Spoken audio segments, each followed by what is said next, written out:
Can you spot the difference? Yes, we went to pick up a Dell Precision.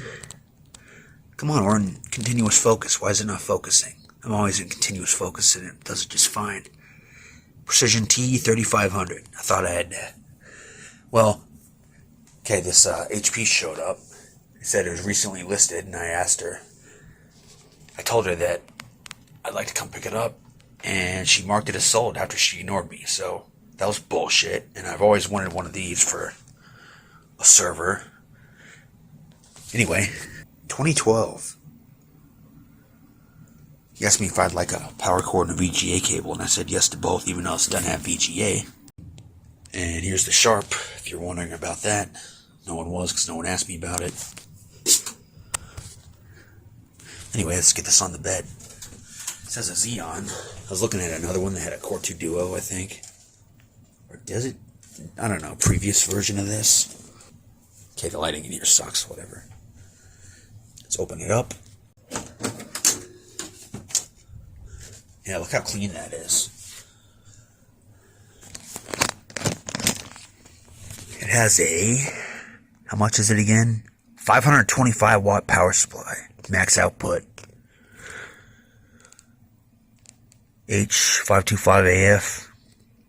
It's probably made by Hypro in China. The RAM slots are maxed out, which is nice.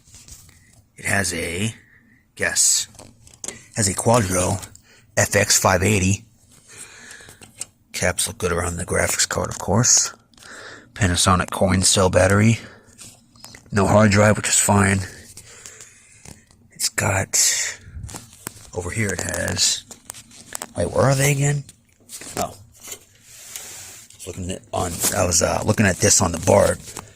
Took the top off to make sure there weren't any roaches in here. It has 5 SATA ports. Oh, excuse me, 4. You know, it starts from 0. No bulging caps, which is good. I'm talking too close to the phone again. But yeah, pretty clean.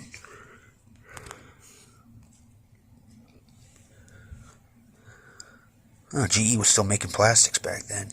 Huh. Mytek Shundi. Mytek make this case? It's a possibility. Here goes the neighbor, the one where we picked up that scanner. And I still have it. So yeah, today is Friday, August 8th. And we'll continue the video on another date.